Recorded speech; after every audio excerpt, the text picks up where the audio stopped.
ಹವಾಮಾನ ಹೇಗಿದೆ ಅಂದರೆ ರಣಬಿಸಿಲಿಗೆ ಕರ್ನಾಟಕ ಕಾದೋಗ್ಬಿಟ್ಟಿದೆ. ಮೊದಲ ಸಾವಾಗಿದೆ ಅನ್ಯಾಯ.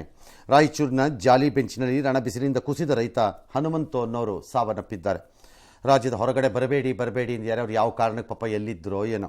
ರಾಜ್ಯದ ಬಹುತೇಕ ಜಿಲ್ಲೆಗಳಲ್ಲಿ ಇವತ್ತು 40 ಡಿಗ್ರಿ ತಾಪಮಾನ.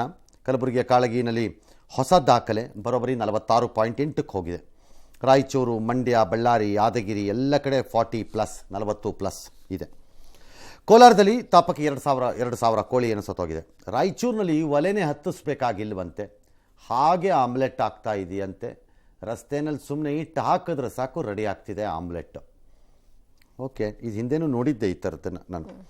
ಇನ್ನು ಪುದುಚೇರಿಯ ಟ್ರಾಫಿಕ್ ಸಿಗ್ನಲ್ ಸವಾರರಿಗೆ ರಕ್ಷಣೆ ಒದಗಿಸೋಕ್ಕೆ ಗ್ರೀನ್ ನೆಟ್ ಹಾಕಿದ್ದಾರಂತೆ. ತೆಲಂಗಾಣದಲ್ಲಿ 13ನೇ ತಾರೀಕು ಮತದಾನದ ಅವಧಿಯನ್ನು 1 ತಾಸು ಹೆಚ್ಚಿಸಿದ್ದಾರೆ. ಉತ್ತರ ಪ್ರದೇಶದಲ್ಲಿ ಕನೌಜ್ನಲ್ಲಿ ಶಾಲಾ ಕೊಠಡಿಯನ್ನೇ ಸ್ವಿಮ್ಮಿಂಗ್ ಪೂಲ್ ಆಗಿ ಬದಲಾಯಿಸಿರೋ ವಿಡಿಯೋ ವೈರಲ್ ಆಗಿದೆ. ಅದೇನಕ್ಕೆ ಮಾಡಿದ್ರು? ಬಿಸಿಲ್ಗ?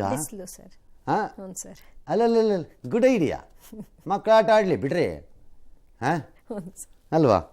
ಇನ್ನು 3 ದಿನ ಏಪ್ರಿಲ್ 6ರವರೆಗೆ ನಮ್ಮಲ್ಲಿ ಮಾಡೋಕ್ಕಾಗಲ್ಲ, ನೀರಿಲ್ಲಪ್ಪ, ಯಾರು ಟ್ರೈ ಮಾಡಬೇಡಿ, ಸ್ವಿಮ್ಮಿಂಗ್ ಪೂಲ್ ರಾಜ್ಯದಲ್ಲಿ ನೀರಿಲ್ಲ.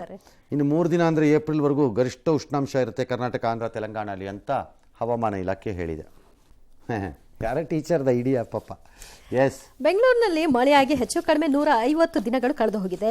ಬೆಂಗಳೂರಿನಲ್ಲಿ ಬೆಳಗ್ಗೆಯಿಂದ ರಣ ಬಿಸಿಲು, ಸಂಜೆ ಆಗ್ತಿದ್ದ ಹಾಗೆ ಇವತ್ತು ಸ್ವಲ್ಪ ವಾತಾವರಣ ಚೇಂಜ್ ಆಗಿತ್ತು. ಕಾರಣ ಒಂಚೂರು ಮಳೆ ಆಯಿತು. ಹೀಗಾಗಿ ರಾಜಧಾನಿ ಮಂದಿ ಫುಲ್ ಖುಷಿಯಾಗಿದ್ರು. ಸೋಷಿಯಲ್ ಮೀಡಿಯಾದಲ್ಲೂ ಕೂಡ ದೃಶ್ಯವನ್ನು ಹಂಚಿಕೊಂಡು ಸಂಭ್ರಮಿಸಿದ್ರು. ಇದೀಗ ಬೆಂಗಳೂರು ರೈನ್ಸ್ ಹ್ಯಾಶ್ಟ್ಯಾಗ್ ಟ್ವಿಟರ್ನಲ್ಲಿ ಟ್ರೆಂಡಿಂಗ್ನಲ್ಲಿದೆ. ಇದೇ ವೇಳೆ ಕೊಡಗು, ಮೈಸೂರು, ಮಂಡ್ಯ, ಕೋಲಾರದಲ್ಲಿಯೂ ಕೂಡ ಮಳೆ ಬಿದ್ದಿದೆ. ಅತ್ತ ಹವಾಮಾನ ವೈಪರೀತ್ಯದಿಂದಾಗಿ UAE ದೇಶದಲ್ಲಿ ಮತ್ತೆ ಮಳೆ ಆಗ್ತಾ ಇದ್ದು ಜನಜೀವನ ಅಸ್ತವ್ಯಸ್ತವಾಗಿದೆ. ದುಬೈ, ಅಬುದಾಬಿ ಸೇರಿ ಹಲವು ನಗರಗಳಲ್ಲಿ ಬಿರುಗಾಳಿ, ಗುಡುಗು, ಸಿಡಿಲು ಸಹಿತ ಜೋರು ಮಳೆಯಾಗಿದೆ. ತಗ್ಗು ಪ್ರದೇಶಗಳಿಗೆ ನೀರು ನುಗ್ಗಿದೆ. ದುಬೈ ಏರ್ಪೋರ್ಟ್ನಲ್ಲಿ ಹಲವು ವಿಮಾನಗಳ ಸೇವೆ ಸಹ ರದ್ದಾಗಿದೆ. ಈ ಪರಿಸ್ಥಿತಿ ನಾಳೆಯವರೆಗೂ ಮುಂದುವರಿಯುತ್ತೆ ಅಂತ ಹವಾಮಾನ ಇಲಾಖೆ ಎಚ್ಚರಿಕೆ ಕೊಡ್ತಾ ಇದೆ. ಇದರ ಬೆನ್ನಲ್ಲೇ ಭಾರತದ ಹಲವು ವಿಮಾನಯಾನ ಸಂಸ್ಥೆಗಳು ತಮ್ಮ ಪ್ರಯಾಣಿಕರಿಗೆ ಟ್ರಾವೆಲ್ ಅಡ್ವೈಸರಿಯನ್ನ ಕೊಟ್ಟಿದೆ.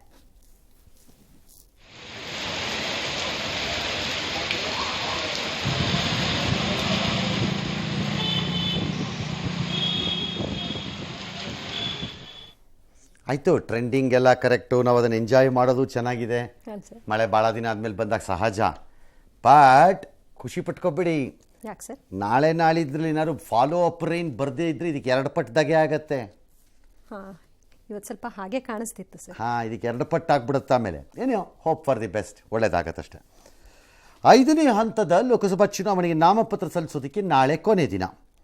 ಆದರೂ ರಾಯಬರೇಲಿ ಅಮೇಥಿಯಿಂದ ಯಾರು ಗೊತ್ತಿಲ್ಲ, ಯಾರಿಗೂ ಪಟ್ಟಿ ಬಂದಿಲ್ಲ. ರಾಹುಲ್ ಮಲ್ಲಿಕಾರ್ಜುನ್ ಮಲ್ಲಿಕಾರ್ಜುನ್ ಖರ್ಗೆ ಅವರು ಸಭೆ ಮೇಲೆ ಸಭೆ ಮಾಡ್ತಾನೇ ಇದ್ದಾರೆ. ಯಾರು ಎಲ್ಲಿಂದಪ್ಪ ಅಂದರೆ ಗೊತ್ತಿಲ್ಲ. ಅದೇ ರೀತಿ ಪ್ರಿಯಾಂಕಾ ವಾದ್ರಾ ಮಾಡ್ತಾರ, ಗೊತ್ತಿಲ್ಲ. ರಾಹುಲ್ ಗಾಂಧಿ ಮಾಡ್ತಾರ, ಗೊತ್ತಿಲ್ಲ. ಇದೇನ್ರಪ್ಪ ಇಂಟರ್ನ್ಯಾಷನಲ್ ಸೀಕ್ರೆಟ್, ಕಾರ್ಪೊರೇಟ್ ಸೀಕ್ರೆಟ್ ಇಟ್ಕೊಂಡಿದ್ದೀರಿ. ಅಲ್ಟಿಮೇಟ್ಲಿ ಜನರ ಮುಂದೆ ಬರಬೇಕಲ್ವಾ? ಕೊನೆ ಹಂತದವರೆಗೆ ಅದೇನು ಅಂತ ಸೀಕ್ರೆಸಿ? ಫೈಟ್ ಮಾಡೋ ಮೂಡಿದ್ರೆ ಫೈಟ್ ಮಾಡ್ತೀನಿ, ಇಲ್ದಿದ್ರೆ ಇಲ್ಲಪ್ಪ. ಅಷ್ಟೊಂದು ಸೀಕ್ರೆಸಿ ಬೇಕಾ ಅದಕ್ಕೆ? ಅದೇನು ಅದು ಯಾವುದೋ ಕೂಲ್ ಡ್ರಿಂಕ್ಸ್ದೊಂದು ಸೇಫ್ಟಿ ಯಾವುದ್ರದ್ದು ಒಂದು ಇದೆಯಂತೆ ಫಾರ್ಮುಲಾ, ಭಾಳ ಸೀಕ್ರೆಟಾಗಿ ಇಟ್ಕೊಂಡಿದ್ದಾರಂತೆ. ಆ ಟೈಪ ಇದು ಒಳ್ಳೆ ಕಥೆ ಐತಿ ಇವ್ರದ್ದು. ನಮಗೆ ಏನೋ ಮಾಡಲಿ ಬಿಡಿ, ಯಾರೋ ಒಬ್ಬರು ಮಾಡ್ತಾರೆ. ಪ್ರಿಯಾಂಕಾ ವಾದ್ರಾನೋ ರಾಹುಲ್ ಗಾಂಧಿನೋ ಮಾಡ್ತಾರೆ. ಆ ಬ್ರಿಜ್ಭೂಷಣ್ ಅಂತ ರೆಸ್ಲರ್ಗಳಿಗೆಲ್ಲ ಕಾಟ ಕೊಟ್ಟಿದ್ದ ಆರೋಪಕ್ಕೆ ಸಿಗಾಕೊಂಡಿದ್ದಲ್ಲ ಪಾರ್ಟಿ, ಅವರು ಟಿಕೆಟ್ ತಪ್ಪಿಸಿ ಅವ್ರ ಮಗಂಗೆ ಕೊಟ್ಟಿದ್ದಾರಂತೆ. ರಾಯಬರೇಲಿನಲ್ಲಿ ದಿನೇಶ್ ಪ್ರತಾಪ್ ಅಂತ ಅವ್ರನ್ನ ಕಣಕ್ಕಿಳಿಸಿದ್ದಾರೆ. ಇನ್ನು ಮೊನ್ನೆಯಷ್ಟೇ ಪಾಕಿಸ್ತಾನದ ಕಟ್ಟರ್ ಇಸ್ಲಾಮಿಕ್ ನಾಯಕರೊಬ್ಬರು ಭಾರತ ಅಭಿವೃದ್ಧಿ ಆಗ್ತಾ ಇದ್ರೆ ನಾವು ಭಿಕ್ಷೆ ಕೇಳ್ತಾ ಇದ್ದೀವಿ ಅಂತ ಹೇಳ್ಕೊಂಡ್ರು. ಅದು ಟ್ರೆಂಡಿಂಗ್ ನಲ್ಲಿತ್ತು. ಸೋಷಿಯಲ್ ಮೀಡಿಯಾದಲ್ಲಿ ಬಹಳಷ್ಟು ಚರ್ಚೆ ಕೂಡ ಆಯಿತು. ಇದೀಗ ಇಮ್ರಾನ್ ಖಾನ್ ಸಂಪುಟದಲ್ಲಿ ಮಂತ್ರಿಯಾಗಿದ್ದ ಫವಾದ್ ಹುಸೇನ್ ಟ್ವಿಟರ್ನಲ್ಲಿ ರಾಹುಲ್ ಆನ್ ಫೈರ್ ಅಂತ ಬರ್ಕೊಂಡಿದ್ದಾರೆ. ಇದನ್ನ ಬಿಜೆಪಿಗೆ ಅಸ್ತ್ರವಾಗಿ ಪ್ರಯೋಗಿಸಿದೆ. ಪಾಕಿಸ್ತಾನ ರಾಹುಲ್ ಗಾಂಧಿಯನ್ನ ಪ್ರಮೋಟ್ ಮಾಡ್ತಾ ಇದೆ. ಪ್ರಣಾಳಿಕೆಯಿಂದ ಹಿಡಿದು ಈ ಪ್ರಶಂಸೆಯವರೆಗೂ ಪಾಕಿಸ್ತಾನದ ಕೈವಾಡ ಸ್ಪಷ್ಟವಾಗಿ ಗೊತ್ತಾಗ್ತಾ ಇದೆ ಅಂತ ಅಮಿತ್ ಮಾಳವಿಯಾ ಟ್ವೀಟ್ನಲ್ಲಿ ಹೇಳಿಕೆ ಕೊಟ್ಕೊಂಡಿದ್ದಾರೆ. ಇನ್ನು ಗುಜರಾತ್ ರ್ಯಾಲಿಯಲ್ಲೂ ಸಹ ಪ್ರಧಾನಿ ಮೋದಿ ಇದನ್ನೇ ಪ್ರಸ್ತಾಪಿಸಿ ರಾಹುಲ್ ಗಾಂಧಿಯನ್ನ ಪ್ರಧಾನಿ ಮಾಡಲು ಪಾಕ್ ತುದಿಗಾಲಿನ ಮೇಲೆ ನಿಂತಿದೆ. ದೇಶದಲ್ಲಿ ದಿನೇ ದಿನೇ ಕಾಂಗ್ರೆಸ್ ಅಸ್ತಿತ್ವ ಕಳೆದುಕೊಳ್ತಾ ಇದ್ರೆ ಅಲ್ಲಿ ಪಾಕಿಸ್ತಾನ ಕಣ್ಣೀರಿಡ್ತಾ ಇದೆ. ಆ ಪಕ್ಷ ಪಾಕ್ಗೆ ಅಭಿಮಾನಿ ಅಂತ ಗೊತ್ತು, ಈಗ ಅವರ ಬಾಂಧವ್ಯ ಹೊರಬರ್ತಾ ಇದೆ ಅಂತ ವ್ಯಾಖ್ಯಾನಿಸಿದ್ರು. ಮೋದಿಗೆ ಸುದೀರ್ಘ ಪತ್ರವನ್ನು ಬರೆದಿರುವಂತಹ ಖರ್ಗೆ, ನೀವು ನಿಮ್ಮ ಹುದ್ದೆಯ ಘನತೆ ಮರೆತು ಮಾತನಾಡ್ತಾ ಇದ್ದೀರಿ, ಇದು ನಿಮ್ಮ ಹತಾಶೆಯನ್ನ ತೋರಿಸ್ತಾ ಇದೆ ಅಂತ ಆಕ್ರೋಶ ಹೊರಹಾಕಿದ್ದಾರೆ. ಕಾಂಗ್ರೆಸ್ ಮರ್ ರಹಿ ಹೈ और वहां पाकिस्तान रो रहा है। कांग्रेस के लिए अब पाकिस्तानी नेता दुआ कर रहे हैं। शहजादे को प्रधानमंत्री बनाने के लिए पाकिस्तान उतावला है और हम तो जानते ही है कांग्रेस तो पाकिस्तान की मुरीदी है। पाकिस्तान और कांग्रेस की ये पार्टनरशिप अब पूरी तरह एक्सपोज हो गई है। ಆಲ್ ರೈಟ್, ಪಾಕಿಸ್ತಾನದವ್ರು ಆಸೆ ಪಟ್ಬಿಟ್ರೆ ನಾವು ಓಟ್ ಹಾಕ್ಬೇಕಲ್ಲ ಜನ. ಅವ್ರ ಮಾತು ಕೇಳ್ಕೊಂಡು ಯಾರು ಹಾಕ್ತಾರ? ನಮ್ಮ ಕಾರಣಕ್ಕೆ ಹಾಕ್ತಾರೆ. ಹೌದು, ಹಾಂ, ಅವ್ರ ಮಾತು ಕೇಳ ಅವ್ರ ಮಾತು ಕೇಳಲ್ಲ. ನಾವು ಕೇಳೋರು ಇದ್ದಾರೆ ಈ ದೇಶದಲ್ಲಿ. ಅವ್ರ ಮಾತನ್ನು ಅವ್ರು ಓಟ್ ಹಾಕಕ್ಕೆಲ್ಲ ಬರೋಲ್ಲ. ಅವ್ರು ಫ್ರೀ ಇಲ್ಲ. ಅವರು ಬಾಂಬು, ಗುಂಡೊಡಿಯೋದು ಈ ವ್ಯವಹಾರದಲ್ಲಿರೋ ಗಿರಾಕಿಗಳವರು. ಅವ್ರು ಈ ಓಟಕ್ಕೆಲ್ಲ ಹಾಕಕ್ಕೆ ಪುರ್ಸೊತ್ತಿಲ್ಲ ಅವ್ರಿಗೆ. ಪ್ರಧಾನಿ ಹುದ್ದೆ ಘನತೆ ಕರೆಕ್ಟು ಖರ್ಗೆ ಅವ್ರು ಎತ್ತಿರೋದು. ಬಟ್ ಆ ಹುದ್ದೆ ಘನತೆಯನ್ನು ಬರೀ ನನ್ನನ್ನು ಬೈದಾಗ ಅಂತ ಮಾತ್ರ ಅನ್ಕೋಬಾರ್ದು. ಅದು CM ಆದರೂ ಆಗಲಿ PM ಆದರೂ ಆಗಲಿ ನಾ ಹೇಳೋದು. ಎಲ್ಲ ಸಂದರ್ಭ ಅದೇ ಹುದ್ದೆಗಳನ್ನು ಬೇರೆಯವರು ಮಾತಾಡಿದಾಗ ಅನ್ಸಲ್ವಾ ನಿಮ್ಗೆ ಯಾರಿಗೂ ಘನತೆ? ಅದು CM ಆದರೂ ಸರಿ, PM ಆದರೂ ಸರಿ ನಾ ಹೇಳೋದು. ಹೌದು, ಎಲ್ಲ ಇಲ್ಲಿ ಸಿದ್ದರಾಮಯ್ಯನಾರು ಆಗಲಿ, ಅಲ್ಲಿ ಮೋದಿನಾರು ಆಗಲಿ, ಯಾರು ಆಗಲಿ, ಅಥವಾ ನಾಳೆ ಇನ್ಯಾರೋ PM ಆಗಲಿ ಬೇಕಾರೆ, ಆಗ ಅನ್ಸಲ್ವಾ ಯಾರಿಗೂ? ನಮಗೆ ಬೇಕಾದಾಗ ಮಾತ್ರ ಪ್ರಧಾನಿ ಹುದ್ದೆ ಘನತೆ ಬಂದ್ಬಿಡತ್ತಾ? ಹಾಗಿಲ್ವಲ್ಲ, ಅದೆಂಗಾಗತ್ತೆ? ಸ್ಟ್ಯಾಂಡ್ ಇರಬೇಕು ಅಷ್ಟೆ. ಓಕೆ, ಇನ್ನವನು ಯಾರೋ ಬಾಯಿಗೆ ಬಂದಂಗೆ ಬರ್ಕೊಂಡಿದ್ದಾರಂತೆ, ರಾಹುಲ್ ಆನ್ ಫೈರ್ ಅಂತೇನೋ ಬರೆದಿದ್ದಾರಂತೆ. ಅಲ್ಲ, ಅಂದರೆ ಏನು ಅರ್ಥ? ಅಂದರೆ ಅವರು ಒಂಥರ ಸ್ಪಿರಿಟಲ್ಲಿ ಬೆಂಕಿ ಥರ ಫೈಟ್ ಮಾಡ್ತಿದ್ದಾರೆ ರೋಷಭರಿತವಾಗಿ ಅಂತಾನೋ, ಅಥವಾ ಅಗ್ನಿ ಪರೀಕ್ಷೆಯಲ್ಲಿದ್ದಾರೆ ಅಂತಾನ? ಯಾವ ಅರ್ಥದಲ್ಲಿ ಅದನ್ನ ಹೇಳಿದ್ರು ನೋಡಿ, ಐಡಿಯಾ ಇಲ್ಲ. ಆ ಮಿನಿಸ್ಟ್ರ್ ಕ್ಲಾರಿಫೈ ಮಾಡಪ್ಪ, ಪಾಕಿಸ್ತಾನ ಮಿನಿಸ್ಟ್ರು.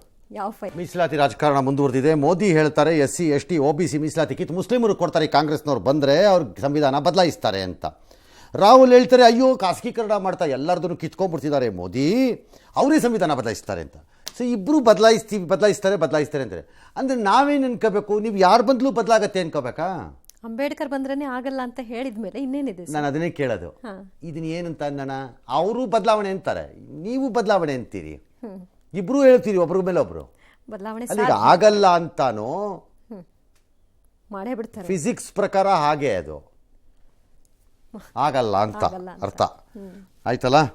ಇನ್ನು ಅದೇ ಅಮಿತ್ ಶಾ ಫೇಕ್ ವಿಡಿಯೋ ಗಲಾಟೆನಲ್ಲಿ ಹೈದರಾಬಾದ್ ತೆಲಂಗಾಣ ಕಾಂಗ್ರೆಸ್ ಸೋಷಿಯಲ್ ಮೀಡಿಯಾ ಮುಖ್ಯಸ್ಥ ಯಾರು ಸತೀಶು, ನವೀನು, ಯಾರು ತಸ್ಲೀಮಾ ಅಂತೆ, ಅವರೆಲ್ಲ ಪೊಲೀಸರು ಬಂಧಿಸಿದ್ದಾರೆ.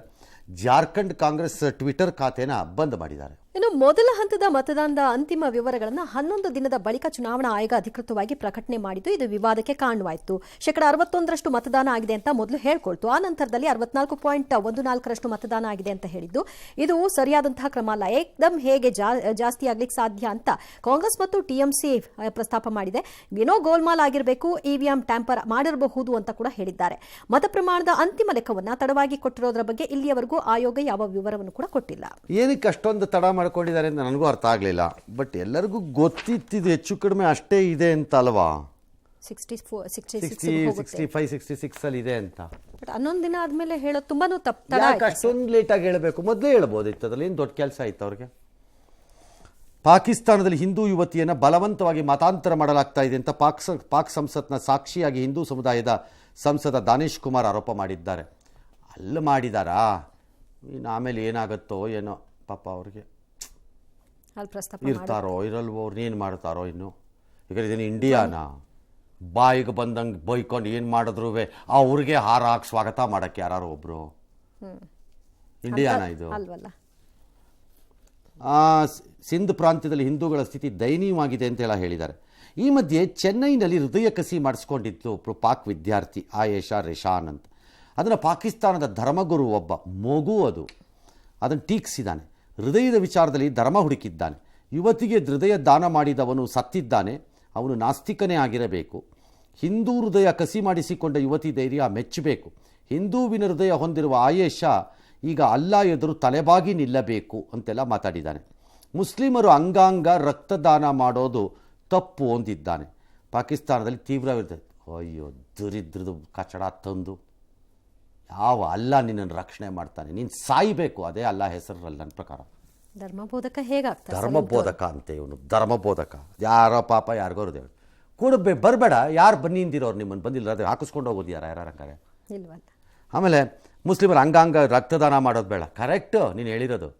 ಭಾಳ ಜನಕ್ಕೆ ಆ ದೇಶದಲ್ಲಿ ನಾನು ಹೇಳ್ತಿರೋದು ಅಂಗಾಂಗ ರಕ್ತದಾನ ಎಲ್ಲ ಮಾಡಿ ಗೊತ್ತಿಲ್ಲ, ಅಂಗಾಂಗ ಕತ್ತರಿಸಿ ಹಾಕುವುದು ಮತ್ತು ರಕ್ತವನ್ನು ಚೆಲ್ಲುವುದು ಗೊತ್ತಿದೆ, ಅದೇ ಅವ್ರದ್ದು ಅದು ಗೊತ್ತಿದೆ ಭಾಳ ಜನಕ್ಕೆ, ಪಾಪ ಎಲ್ಲರಿಗೂ ಅಲ್ಲ ಆ ದೇಶದಲ್ಲೂ. ಜೀವ ಉಳಿಸೋದಲ್ಲ. ಹಾಂ, ಇದೆಲ್ಲ ನಡೀಬೋದು.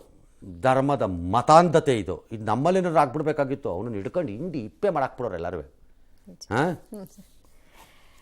ಇನ್ನು ಇಸ್ರೇಲ್ ಬೆಂಬಲಿಸ್ತಾ ಇರುವಂತಹ ಬೈಡನ್ ಸರ್ಕಾರದ ನಿಲುವನ್ನು ಖಂಡಿಸಿ ಅಮೆರಿಕದ ವಿವಿಗಳಲ್ಲಿ ನಡೀತಾ ಇರೋ ಭಾರೀ ಪ್ರತಿಭಟನೆಗಳು ಘರ್ಷಣೆ ಸ್ವರೂಪವನ್ನು ಪಡ್ಕೊಳ್ತಾ ಇದೆ. ಪ್ಯಾಲೆಸ್ತೈನ್ ಪರ ಪ್ರತಿಭಟನೆ ನಡೆಸುತ್ತಿರುವವರನ್ನ ಪೊಲೀಸ್ ಬಲ ಬಳಸಿ ಹತ್ತಿಕ್ಕಲಾಗ್ತಾ ಇದೆ. ಈವರೆಗೂ 1000ಕ್ಕೂ ಹೆಚ್ಚು ವಿದ್ಯಾರ್ಥಿಗಳನ್ನು ಅಮೆರಿಕ ಪೊಲೀಸರು ಬಂಧಿಸಿದ್ದಾರೆ. ಕ್ಯಾಲಿಫೋರ್ನಿಯಾ ವಿವಿಗಳಲ್ಲಿ ಘರ್ಷಣೆ ಸಂದರ್ಭದಲ್ಲಿ ಪ್ಯಾಲೆಸ್ತೈನ್ ಪರ ಇರೋ ವಿದ್ಯಾರ್ಥಿಯೊಬ್ಬ ಭಾರತ ವಿರೋಧಿ ಘೋಷಣೆಯನ್ನು ಕೂಗಿದ್ದಕ್ಕೆ ಪ್ರತಿಯಾಗಿ ಇಸ್ರೇಲ್ ಪರ ಇರೋ ವಿದ್ಯಾರ್ಥಿ ಜೈ ಶ್ರೀರಾಮ್ ಘೋಷಣೆಯನ್ನು ಕೂಗಿದ್ದಾನೆ. ಅಂದಹಾಗೆ ಈತನ ಹೆಸರು ಶಯನ್ ಅಲಿ ಕೃಷ್ಣ, ಭಾರತೀಯ ಸಂಜಾತ ಇದ್ದ. ಆಯಿತು, ಅವನೇನೋ ಕುಕ್ಕೋತಿದ್ದ, ಇವನು ಏನೋ ಕೂಗಿದ್ದಾನೆ. ಪ್ರತಿಯಾಗಿ ಅವನು ಯಾವನೋ ಕೂಗಿದ್ದಂಥ ಕಚಡ, ಅವನಿಗೇನು ಗೊತ್ತು ಪ್ಯಾಲೆಸ್ಟೈನು ಭಾರತದ ಕತೆ? ಆಯ್ತಪ್ಪ, ಪ್ಯಾಲೆಸ್ಟೈನ್ನಲ್ಲಿ ಯುದ್ಧ ನಡೀತಿದೆ, ಅಲ್ಲಿ ಜನ ಸಾಯ್ತಿದ್ದಾರೆ, ಅದು 2 ಸ್ಟೇಟ್ ಆಗುತ್ತೆ, ಒಂದಿನ ಆಗಬೇಕದು, ಎಲ್ಲರೂ ಬರೋಕೆಯಪ್ಪ ಇರಲಿ. ಈ ಹಮಾಸ್ನವ್ರು ಹೋಗ್ಬಿಟ್ಟು ಅವತ್ತು ಇಸ್ರೇಲ್ ಮೇಲೆ ದಾಳಿ ಮಾಡಿ ಅಂತ ನಾವು ಭಾರತದವ್ರು ಹೇಳ್ಕೊಟ್ಟು ಕಳಿಸಿದ್ವಾ ಲೆಟರ್ ಬರೆದು? ಇಲ್ವಲ್ಲ. ಬೆಳಗಿನ ಜಾವ ಹೋಗ್ಬಿಟ್ಟು ಅಲ್ಲಿ ಮಲ್ಕೊಂಡಿದ್ದು ಹೆಣ್ಣು ಮಕ್ಕಳನ್ನೆಲ್ಲ ಯಥಾಕೊಂಡು ಈಗಲೂ ಅವ್ರನ್ನ ಒತ್ತೆಯಾಳಾಗಿ ಇಟ್ಕೊಂಡು ನಮಗೆ ಅನ್ಯಾಯ ಆಗಿದೆ ಅನ್ನೋ ಕತೆ ಎಲ್ಲರೂ ಕೇಳಿದ್ದೀರಾ? ಕದ್ದಿರೋ ಮಾಲನ್ನ ಕಳ್ಳ ಮನೆ ಒಳಗೆ ಇಟ್ಕೊಂಬಿಟ್ಟು ಪೊಲೀಸ್ನವ್ರು ಬಂದಾಗ ನನ್ನ ಮೇಲೆ ದೌರ್ಜನ್ಯ ಆಗ್ತಾ ಇದೆ ಅಂತ ನಾವು ಕತೆ ಎಲ್ಲರೂ ಕೇಳ್ತೀವ? ಅವನೇ ಕಳ್ಳ. ಇದೇನಿದು? ಅವನು ಶ್ರೀರಾಮ್ ಅಂತ ಕೂಗಿದ್ದಾನೆ, ಇವನು ಕೂಗಿದ್ದಾನೆ, ಅವನು ಕೂಗಿದ್ದಾನೆ. ಆರಂಭ ಮಾಡಿದ ಮೇಲೆ ಅದಕ್ಕೆ ತಿರುಗೇಟ್ಕೊಡ್ಲೇ. ಅವನಿಗೇನು ಗೊತ್ತು ಭಾರತದ ಕತೆ? ಅಯ್ಯೋ, ನೀನು ಯಾವನೋ ಯೂನಿವರ್ಸಿಟಿಗೆ ಹಾಕಿದವನು ಬುದ್ಧಿವಂತನ? ಹಾಂ, ಭಾರತದ ಮೇಲೆ ಇವನಿಗೇನು ಬಡ್ದಿತ್ತು ರೋಗ ಅವನಿಗೆ? ಯಾವುದೋ ಅಂಧಕಾಲದಲ್ಲಿ ಪ್ಯಾಲೆಸ್ಟೈನ್ ಹುಡುಗರುಗಳನ್ನ ಭಾರತ ಕರ್ಕೊಂಬಂದು ಓದಿಸಿದೆ, ಇವತ್ತಲ್ಲ. ಇವನು ಹುಟ್ಟಿದ್ನೋ ಇಲ್ವೋ, ಇವ್ರ ಅಪ್ಪ ಹುಟ್ಟಿದ್ನೋ ಇಲ್ವೋ ನೆಟ್ಟಿಗೆ? 30% ಯಾರು ಅಲ್ಲಿ ಪ್ರೊಟೆಸ್ಟನ್ ಮಾಡ್ತಿದ್ದಾರೆ, ಪರ್ಟಿಕ್ಯುಲರ್ಲಿ ನ್ಯೂಯಾರ್ಕ್ ಯೂನಿವರ್ಸಿಟಿನಲ್ಲೆಲ್ಲ, ಅಲ್ಲಿಯ ಪೊಲೀಸರ ಪ್ರಕಾರ 30% ಪ್ರೊಟೆಸ್ಟ್ ಮಾಡ್ತಿದ್ದವರು ವಿದ್ಯಾರ್ಥಿಗಳೇ ಅಲ್ವಂತೆ, ಪ್ರೊಫೆಷನಲ್. ಅದೇ ಅವತ್ತೊಂದು ದಿನ ಇಲ್ಲಿ ಹೇಳಿದ್ರಲ್ಲಪ್ಪ ಆಂದೋಲನ ಜೀವಿಗಳು ಅಂತ, ಆ ಥರ ಅಲ್ಲೂ ಇದ್ದಾರೆ ಆಂದೋಲನ ಜೀವಿಗಳು. ಅದೇ ಅವ್ರ ಬಂಡವಾಳ. ಹಾಂ.